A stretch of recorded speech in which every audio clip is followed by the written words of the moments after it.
Nung pumunta kami nung isang araw talagang nakakaano talaga, eh, nakaka nakakaawa na talaga rin ng ano mo, nung mga oras na umiiyak siya guys, sabi ko sa sarili ko pambihira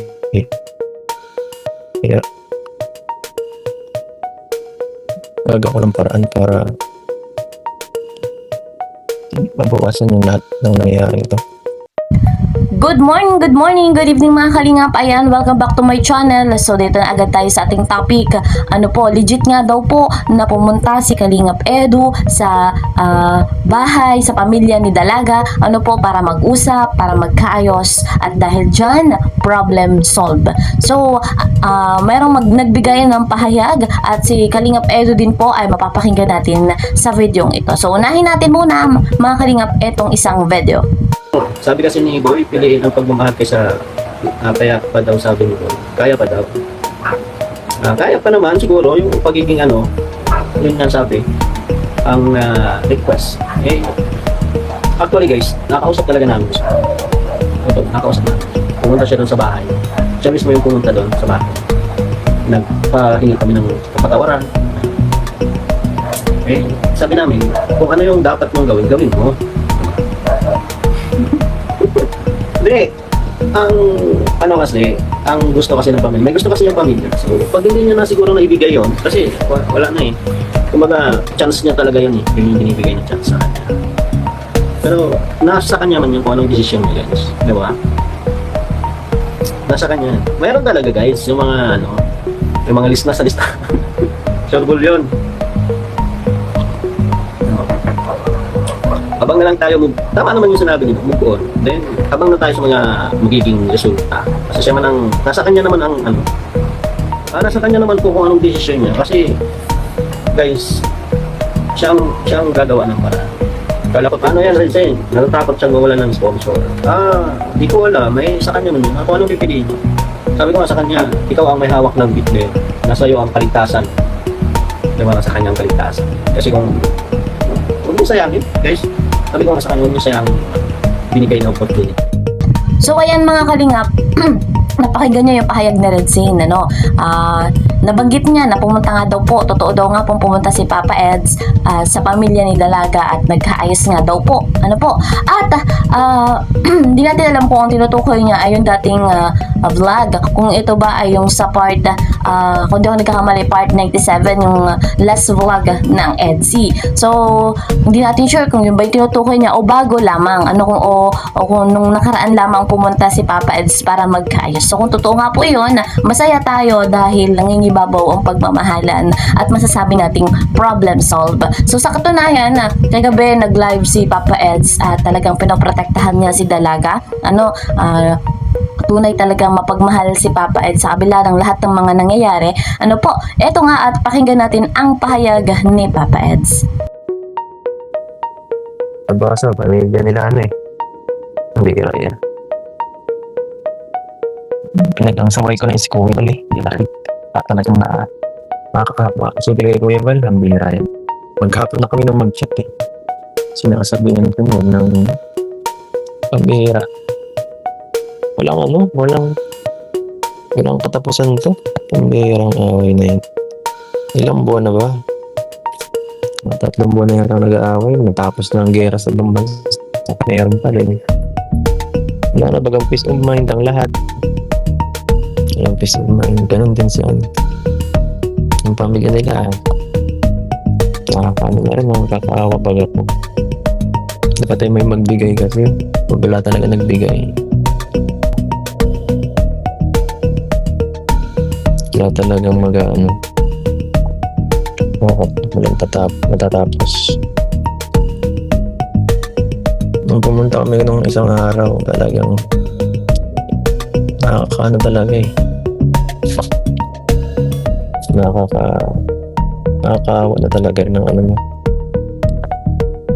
Lagay ano.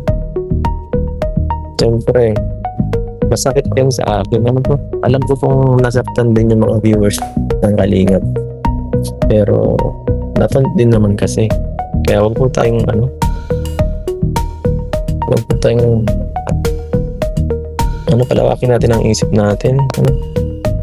Natunod din sila na at yun nga, nung maoras na umiiyak siya, guys. Sabi ko sa sarili ko, kaya gagawa ko ng paraan para mabawasan yung lahat ng nangyayari ito. So, yun nga, pagka punta ko kala kuya pagkatapos nun. Tapos, sabi ko, wag na sila unahan. Tigilan na sila. Kasi, sakit din guys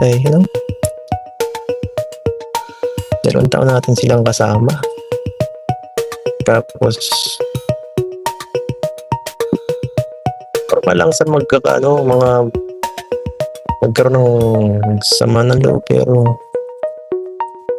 dapat ayusin din agad, kasi mahirap yung sa mga taong mahal mo na pinapatagal yung sama ng loob at baka lalong mawala baga. Siyempre ako baga, kahit pa paano ay mahalaga parehas mahalaga, mahirap mahalaga rin. Mahalaga siyempre kalingap to. Tsaka siyempre napamahal na din yung sila. Kaya ang hirap po.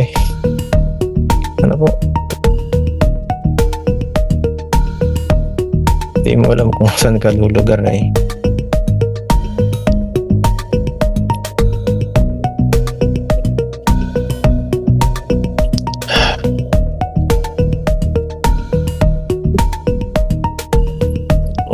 Ang gagawa na lang natin kausapin yung mga kaya nating kontrolin na tao para bawas-bawasan yung ginagawa, para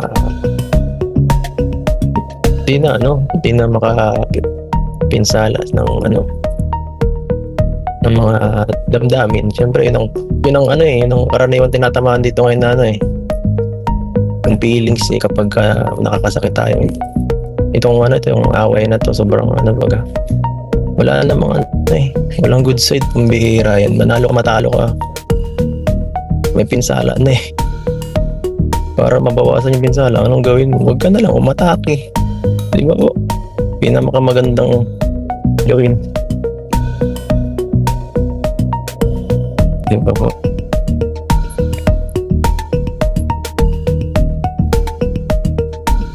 Pagsa na lang po natin na maging okay bukas kung si Biancy mo po ang ina natin ni Kuya Bal para mag-present. Huwag na lang po nating i-bash. Huwag na po nating i-bash. Kasi kahit pa paano sa buhay natin sila ay naging part. Po.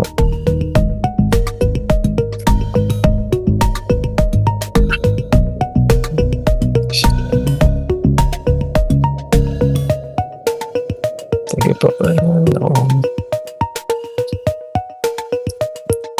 So ayun mga kalingap, malinaw na talagang sinusuportahan ni Papa Eds si Dalaga. Gayon din naman ang Team Kalingap. Gusto din ni Papa Eds ng kapayapaan at kaayusan.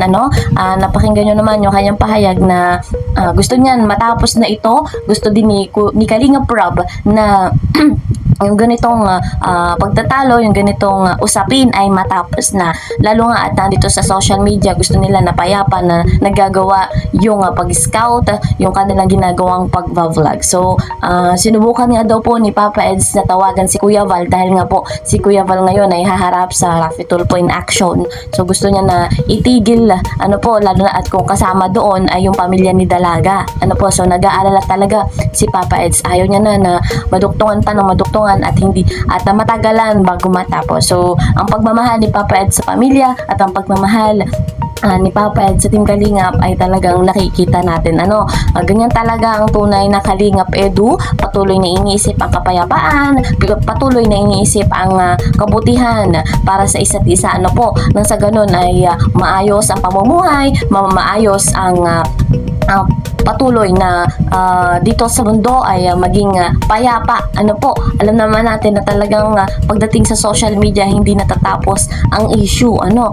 May dagdag bawas na kwento, lalo na po yung mga basher, mga kalingap. So sa pagkakataong ito ay syempre sinusuportahan natin si Papa Ed, sinusuportahan natin si Kuya Val. So kung ano man ang kalalabasan mamaya doon sa Rafi Tulfo in action, so irerespeto natin kung mangingibabaw naman ang katotohanan at pagmamahalan. So mga kalingap, hanggang dito na lamang po muna ang ating update at mamaya abangan natin sa Rafi Tulfo action si Kuya Val. Hanggang dito na lamang. Bye-bye!